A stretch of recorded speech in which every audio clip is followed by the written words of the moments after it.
corazón se iba a mantener porque era la forma en la que gobernaban, la forma en la que gestionaban y la forma en la que negociaban con todos los interlocutores del poder. Bueno, que valía la pena escribirlo. Era llegar directamente al corazón.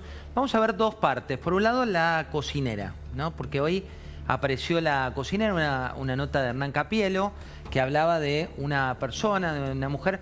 Veamos, ahí está, era la cocinera de Julio De Vido en su momento, que declaró, y tenemos el video muy cortito de la declaración, donde ella cuenta y justifica el tema de los fondos. Hoy gran parte de los banqueros y empresarios de transporte de la Argentina estaban muy preocupados por este caso. Veamos de qué se trata, dale.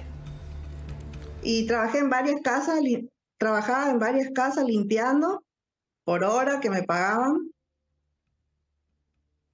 pero mi mayor ingreso era la prostitución. Con la prostitución ganaba mucho más que con ello.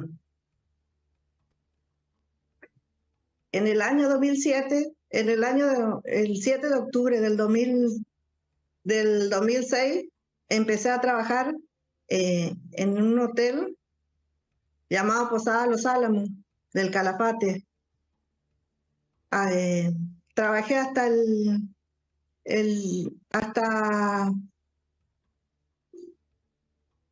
2007, en febrero del 2007, donde que conozco a la familia De Vido, trabajando para el Hotel Posada Los Álamos. Ahí empieza parte de la historia. Mirá esta placa que tiene que ver con el caso que te estamos contando. Se trata de Nélida Caballero, desde 2009 a 2016. El patrimonio, a ver, ¿cuánto nos cuesta esto laburando? ¿Cuánto te cuesta? Depósitos por más de 1 millón de pesos o eso. Bueno, pero no te olvides que estamos hablando de otra época, ¿no? Otra época. Donde la chacra, habría que ver exactamente cuánto estaba el dólar en ese momento. La Hilux, el cuatriciclo, el Peugeot RZ Triptronic, RCZ, el Fiat Strada, el Toyota Etios. Tenía una concesionaria. Tenía una concesionaria. Muy difícil de justificar en temporada de blanqueo. ¿Qué opinas, Hernán, de este caso? Bueno, que cuando uno mira esto, entiende lo que está pasando hoy. ¿Cómo llegamos al hoy? ¿Por qué llegamos al hoy? Por la explicación de todos estos robos sistemáticos, saqueos al Estado. Mira, yo te decía recién, ahora apareció que va a juicio oral el año que viene, que después decís también hay una reflexión sobre la demora en la justicia. El caso Andrea del Boca, que yo tuve la cuestión de hacer las denuncias correspondientes. ¿Cómo había sido recordada la gente? Había cobrado el 75% antes de comenzar. Antes de entregar la primera hojita, había cobrado el 75%.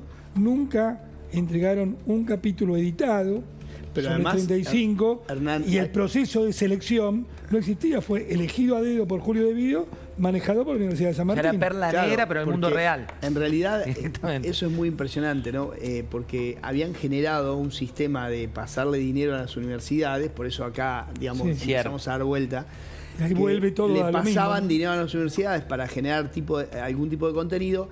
Como justamente a las universidades no se las audita, vos lo que veías era el consolidado, claro, pero después no veías en qué se gastaba. Mirá, te voy a dar un ejemplo. De Vido llegó a tener un plan en la Argentina que se llamaba Enamorar, ¿sabías?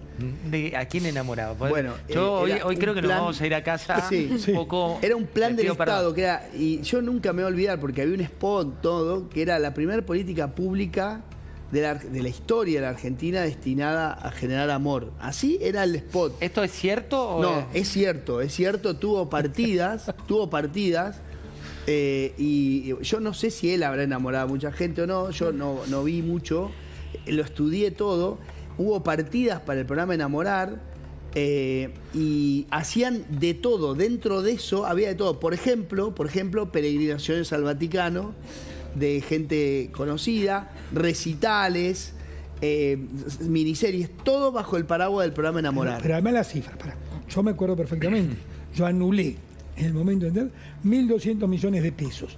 Ponele que entre el cambio, acordate que había 2 cambios cuando sube Mauricio, ponele a 12 para hacer una cuentita fácil, 100 millones de dólares en estos chistes. No estamos hablando de cifrita, de que se equivocaron un poquito.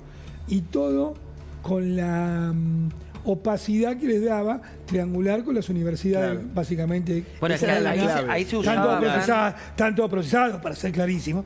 Pero, entonces, cuando tenías que mirar los números, vos que eres el responsable, en el fondo, de General La Plata, y si me muestran los números, no, pero eso lo tiene la universidad. No, pero ¿qué universidad? Quiero ver los números, muchachos. Ahí se usaba de pantalla un poco todo. Sí, es una cosa. totalmente. Bueno, por eso Y esto no va, por favor, en detrimento de la universidad pública, no. porque si no, todo se Completamente de confunde. acuerdo. Totalmente. Se crearon también muchas universidades en el conurbano, digamos, también, o sea, obviamente por una cuestión de necesidad, porque pero también se usaron como pantalla para estas cosas, ¿no? Claro, eso yo me acuerdo de haberlo Usaron hablado con cajas. alguien, porque yo trataba todo el tiempo de encontrar estos microdatos que estaban metidos dentro de estas enormes partidas. Y la justificación tiene su lógica. Es decir, mira, una persona de tal lugar, de algún lugar del conurbano relativamente alejado, no tiene posibilidad de ir a la UBA porque no llega. Entonces hay que llevarle la universidad cerca. Bueno, ponele. Tiene lógica. Tiene lógica, exacto. Sí. Le tenés que llevar la universidad al barrio porque esa persona sí, a 20 cuadras, a 50 cuadras, con sus pares más cercanos, va a poder estudiar. Y la verdad que tiene lógica, tiene cierta lógica. El punto es que, como vos decís, se usaron mucho para este tipo de cosas, para usarlas de pantalla. Por ejemplo, Francisco lo conoce mucho más que yo al asunto, pero una de las universidades de la 3 de febrero fue la que se usó para ¿te acordás cuando se clonaban los empleados del INDEC? ¿No? Cuando llega Moreno. Los batata entries. Claro, que decía, vos te así lo corres llamaban. y pongo uno acá y ahora, desde ahora, ese que llegaba con Moreno era a partir de un contrato con la Universidad Bueno, ahí 3 de febrero. estamos vivos un poco de milagro, sería, y vemos la conclusión de cómo llegamos hasta acá. Andrea del Boca, Plan Enamorar, los batata entries, ¿cuánto te interpela todo esto? Porque sos muy joven vos. Sí, y un poco, claramente me llegó el ruido. Creo que toda la ola nueva de los liberales, de nuestra juventud, viene un poco retroalimentada del odio, de la indignación de todo esto que se destapaba. Y que escucho esto y digo, no puede ser que la marcha del miércoles o del 2 de octubre siga siendo a favor de la educación pública con la bandera, o sea, estos tipos llevan la bandera y no transparencia, tener un acceso mejor a la información de lo que es los gastos, los presupuestos de la universidad, que realmente gente que le importen los docentes, que docentes se adhieran al paro porque realmente están a favor de la protesta. La mayoría de los docentes hoy en día, como ayer que tuvimos cerradas las aulas, hacen clases virtuales. Ellos dicen, no estamos acá por la plata, claramente está mal, pero tampoco están hablando de los docentes que no se pagan. Hay todo un sistema ahí que es opaco y me genera de vuelta esta indignación, esta bronca de decir, no puede ser que la marcha del miércoles sea encabezada por los mismos tipos que generaron una opacidad, una burocracia terrible adentro de las universidades y que sean los mismos. Hay que hacer otra marcha con transparencia, menos burocracia, eficiencia. Ahí el desafío también terrible. del gobierno nacional es de separar un poco lo que vos planteabas, Hernán. Digo, si la marcha es a favor de la universidad pública, creo que vamos todos. Digo, Sí, claro, obvio. Si la marcha es a favor de la transparencia, ya somos menos por ahí. Sí. Si la marcha, digo, y así podés ir Ahora, haciendo las capas de la cebolla. Ahora, hay algo que hay que decir, ¿no? Vos sabés, me conocés que yo miro mucho los números del gobierno, del Estado en realidad, o de la administración pública.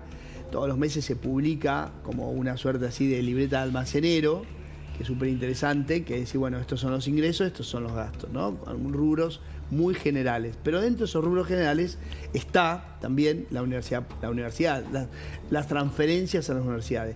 Para que tengas idea, números grandes, me los acuerdo porque los miré ayer, más o menos la recaudación está subiendo un 270% nominal respecto del mismo mes del año pasado.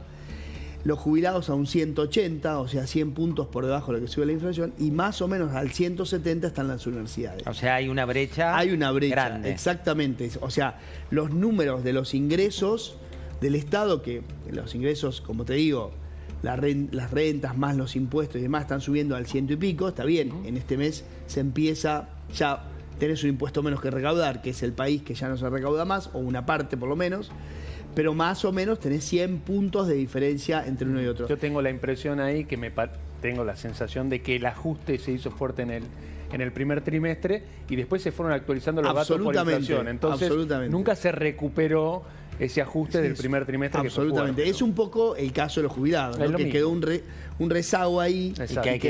Claro, y que después empezó, como bien dice Fran, a ir por inflación, pero en un punto te quedaste un escalón abajo, ¿no? Mirá, mostrame Mamá Corazón, para la gente que nos está mirando y no recuerda de qué le hablamos, o son muy jóvenes. Ahí está, la novela. Bueno, no, pero esto tiene cierta edición, porque se pone al productor general en una especie de Francis Ford Coppola. Inicia el juicio, que es lo que nos contaba recién Hernán Lombardi. Y les voy a traer también ahora a Julio De Vido hoy. Muy cortito, un minuto dame de Julio De Vido en una entrevista que hace en el canal de streaming Gelatina, en un contexto en el cual se habla del peronismo, de haber ido a visitar a De Vido a la cárcel, de haber mostrado un poco cómo estaban ahí los compañeros, así lo plantean en una entrevista que es muy extensa, mirá, en un minuto. La política no es un club de amigos. Se podría ser muy amigo, muy querido, pero si no sirve para estar en este lugar, si no nos sirve en función de la necesidad de construir poder y expresarnos territorialmente a partir de la política, no sirve.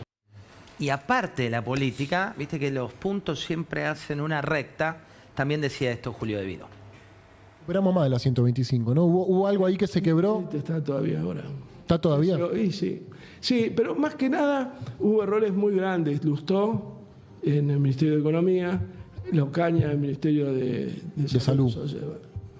Es muy difícil, ¿viste? ¿Y de dónde salió Caña? Alberto. Alberto, y Lustó, Alberto y bueno, los jefes de Lustó. Hoy tiene 77% de imagen negativa, Lustó. ¿Lustó? Claro. Pues no se puede estar un día acá y otro día allá. Es un momento donde hay que mantenerse firme. Bueno, a partir de ahí Néstor se atalona y ayer Máximo te dijo, bueno, perdió esa elección. La real elección se la hicimos perder, todo lo que tuvimos en esos 90 días que nos llevaron al desastre, ¿no? Yo entiendo literariamente lo que quiso decir. Yo creo que fue una escena previa a la muerte, esa derrota. Yo estuve muy cerca de él y no hablamos de eso, pero vos lo veías, el tipo estaba muy dolido. Es raro porque habla de Lustó como el principal culpable. Sí, claro. Bueno, lo que pasa es que ahí sí. Viste que a mí yo uso con mucho cuidado la palabra colaboracionista. Pero colaboracionista es una palabra que usaba con los nazis, digamos, ¿no? Ahora, acá había un régimen. No digo nazi, no quiero comparar. Pero había que colaborar con estos tipos, ¿eh? Bueno, ahí vos lo que dice Diego. Pero una cuestión ¿cuántos hay lo que ahora? Dice Diego. 149. 149. ¿Será justicia? Pero bueno, ahí hay un punto que a mí, como ciudadano te digo, tantos años después, no sonás que decís, pero ¿cómo todavía seguimos hablando de esto? Porque además se te venden como víctimas. Yo te aseguro que se van a vender como víctimas. Mira, hablando de cuestiones de esta época también y que particularmente nos interpelan, está el caso de Jorge Lanata, ¿no? Nosotros lo que decidimos es no meternos en la vida